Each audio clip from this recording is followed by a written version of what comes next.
ನಮ್ಮ ಪಂಚಾಯತಿ ಅಭಿವೃದ್ಧಿಗೆ ವಿರೋಧ ಮಾಡೋರಿಗೆ ಏನು ಹೇಳೋಕ್ಕಾಯ್ತದೆ? ಸಹಿಸಲಾರದಿರೋರು ಇಂಥವೆಲ್ಲ ಮಾಡ್ತಾರೆ. ಅಲ್ಲಿ ಇಲ್ಲಿ ಚೂಬಿಟ್ಟು ಬೇರೆಯವ್ರನ್ನ ರೋಲ್ ಕಾಲ ಗಿರಾಕಿಗಳು ಇರ್ತಾರೆ. ಕೆಲವರು ಯಾವುದೋ ಸಂಘ ಸಂಸ್ಥೆ ಅವು ಹೆಸರು ಹೇಳ್ಕೊಂಡು ಹಿಂದೆ ಕಾಸಿಗೆ ನಿಂತವೆ. ನಾವೆಲ್ಲ ಭಾಳ ನಿಮಗೂ ಎಲ್ಲ ಗೊತ್ತಿರ್ತವೆ.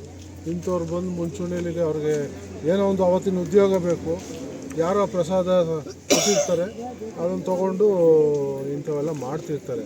ಯಾರಾದರೂ ಅಭಿವೃದ್ಧಿ ಕಾರ್ಯ ಆಗೋದು ಬೇಡ ಅಂತಾರ ಸಾರ್ವಜನಿಕರು ಹೇಳಿದರೆ ಹೇಳಿ, ಯಾರೋ ಕೆಲಸಕ್ಕೆ ಬಾರ್ದು 4 ಜನ ಹೇಳ್ಬಿಟ್ರೆ ಅದನ್ನು ನಾವು ಏನು ಮಾಡೋಕ್ಕಾಗ್ತದೆ?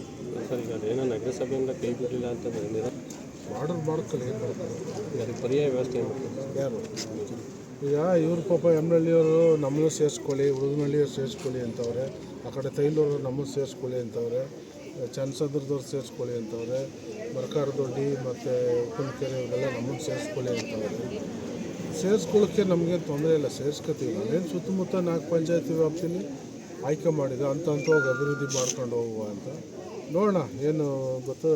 ಪ್ರತಿಭಟನೆ ಮಾಡ್ತಾರೆ ಲೋಕಲ್ ಗಿರಾಕಿಗಳಾದರೆ ಬಹುಶಃ ಅಂಥವ್ರೇ ಮಾಡೋದು. ಅಭಿವೃದ್ಧಿನ ವಿರೋಧ ಮಾಡ್ತಾರೆ ಅನ್ನೋರು, ಅವ್ರನ್ನ ನೀವು ಯಾವ ಭಾಷೆಯಲ್ಲಿ ಅವ್ರನ್ನ ಕರಿಬೋದು ಅಂತ ಹೇಳಿ.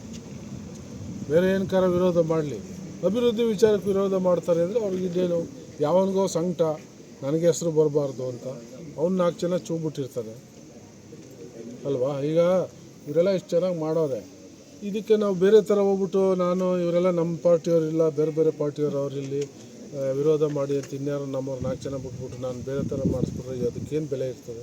ಸಪೋರ್ಟ್ ಮಾಡಬೇಕು. ಒಳ್ಳೆ ಕೆಲಸ ಮಾಡೋರೆ. ನಾನು ಬರೋಂಗಿರಲಿಲ್ಲ ಇವತ್ತು ಯಾವ ಕಾರಣಕ್ಕೂ, ಅಂದ್ರೂ ಲಾಸ್ಟ್ ಟೈಮ್ ಮಿಸ್ ಆಗಿತ್ತು, ಈ ಸರಿ ಅಟೆಂಡ್ ಮಾಡಲೇಬೇಕು ಅಂತ ನಾನು ಬಂದೆ. ಈಗ ರೈತ ನಾಯಕರು ಅಲ್ಲೂ ಹೋಗಿ KRSಲ್ಲಿ ಗಂಗಾ ಆರತಿ, ಕಾವೇರಿ ಆರತಿ ಇವಕ್ಕೆಲ್ಲ ವಿರೋಧ ಮಾಡ್ತಾರೆ. ಎಲ್ಲ ಅಪ್ಪ ಹಾಕಿದ ಹಾಲಿನ ಮರಕ್ಕೆ ನೇತಾಕೋನು ಒಂದು ಕಲ್ಚರಲ್ಲೇ ಇದ್ಬಿಟ್ರೆ ನಾವು ಅಭಿವೃದ್ಧಿ ಹೊಂದೋದು ಯಾವಾಗ? ಈಗ ಅಲ್ಲಿ ಕಾವೇರಿ ಆರತಿ ಇವೆಲ್ಲ ಮಾಡೋದ್ರಿಂದ ಪ್ರವಾಸೋದ್ಯಮ ಅಭಿವೃದ್ಧಿ ಆಗ್ತದೆ. ನಮ್ಮಲ್ಲಿ ಸ್ಥಳೀಯವಾಗಿ ಭಾಳಷ್ಟು ಜನರಿಗೆ ಉದ್ಯೋಗ ಸಿಗ್ತದೆ, ಭಾಳಷ್ಟು ಜನ ಬರ್ತಾರೆ, ಭೂಮಿ ಬೆಲೆ ಜಾಸ್ತಿ ಆಗ್ತದೆ, ಇವೆಲ್ಲ ಆಗ್ತದೆ. ಇದ್ರ ಬಗ್ಗೆ ಯೋಚನೆ ಮಾಡೋವಂಥ KRS ಯಾಕೆ ಮಾಡಬೇಕು? ಬೇರೆ ಕಡೆ ಮಾಡ್ಬೋದಲ್ಲ? ಈಗ ಟೂರಿಸ್ಟ್ ಬರೋದಲ್ಲಿ ಟೂರಿಸ್ಟ್ ಎಲ್ಲಿ ಬರ್ತಾರೆ? ಕಲ್ಲೂರೆಲ್ಲೋ ಇಲ್ಲೆಲ್ಲ ತೊಗೊಂಡೋಗಿ ಕೆಸರು ಮಾಡಿದ್ರೆ ಟೂರಿಸ್ಟ್ ಬರ್ತಾರ? ಮೈಸೂರು ಒಂದು ಪ್ರಸಿದ್ಧವಾದ ಸ್ಥಳ, ಅಲ್ಲಿ ಹೋಗ್ತಾ ಇರ್ತಾರೆ.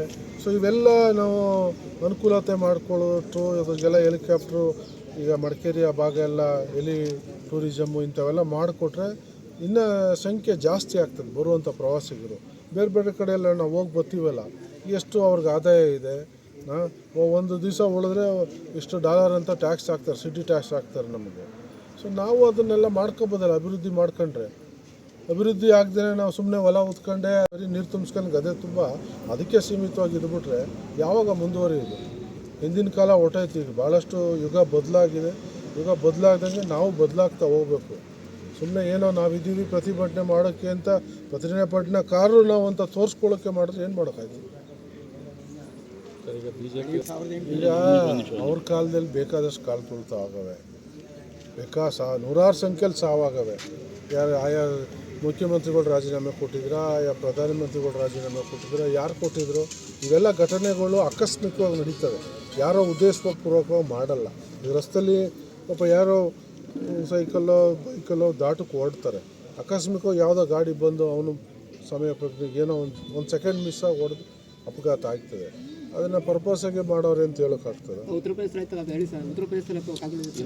ಇರಲಿ, ಕೇರ್ ಮಾಡಲ್ಲ, ಯಾರಿಗೂ ಬಗ್ಗಲ್ಲ, ಯಾರಿಗೂ ಕಾಂಪ್ರಮೈಸ್ ಆಗಲ್ಲ. ಆಯಿತಾ? ನಾನೇನಿಲ್ಲೇನು ವಂಶಪಾರಂಪರ್ಯಲ್ಲೇನು ರಾಜಕಾರಣ ಮಾಡ್ಕೊಂಡು ನಾನು ಮಂತ್ರಿ ಆಗಬೇಕು, ನಾನು ಇನ್ನೇನು ಆಗಬೇಕು ಅಂತ ಬಂದವನಲ್ಲ. ನಾನು ಬಂದಿದ್ದು ಸಮಾಜ ಸೇವೆ ಮಾಡಬೇಕು ಅಂತ ಕರೋನಾ ಟೈಮಲ್ಲಿ ಬಂದೆ. ಜನ ನನ್ನ ಮೇಲೆ ನಂಬಿಕೆ ಇಟ್ಟು ವಿಶ್ವಾಸ ಬಾಂಧವ್ಯ ಬೆಳೀತಾ ಹೋಗ್ತು, ಚುನಾವಣೆಗೆ ನಿಲ್ಲುವಂಥ ಪರಿಸ್ಥಿತಿ ಬಂತು, ನಮ್ಮನ್ನು ಆಯ್ಕೆ ಮಾಡಿದ್ದಾರೆ. ನಮ್ಮ ಅವಧಿಯಲ್ಲಿ ಯಾವುದೇ ಮುಲಾಜಿಗೂ ನಾವು ಬಗ್ಗಲ್ಲ, ಅಭಿವೃದ್ಧಿ ಮಾಡಬೇಕು, ಈ ತಾಲೂಕನ್ನ ಒಂದು ಮಾದರಿ ಕ್ಷೇತ್ರ ಮಾಡಬೇಕು, ಅದು ನಮ್ಮ ಗುರಿ. ಆ ನಿಟ್ಟಿನಲ್ಲಿ ಯಾರಿಗೂ ಕಾಂಪ್ರಮೈಸ್ ಆಗಲ್ಲ, ಯಾರಿಗೂ ಕೇರು ಮಾಡಲ್ಲ. ವಿರೋಧ ಆದ್ರೂ ಇದು ಸೋಮನಹಳ್ಳಿ ಮತ್ತು ಗೆದ್ದಿಗೆರೆ ವ್ಯಾಪ್ತಿ ಸೇರಿಸ್ತಾರೆ ಮಾಡಲಿ, ನೋಡೋಣ ಅದೇನು ಅಧಿಕೃತವಾಗಿ ಏನು ಬರ್ತದೆ ಬರಲಿ. ಸುಮ್ಮನೆ ಎಲ್ಲೋ ಯಾರೋ ಕೂತ್ಕೊಂಡಲ್ಲಿ ಹೇಳ್ಬಿಟ್ರೆ ಅದು ಅದಕ್ಕೆ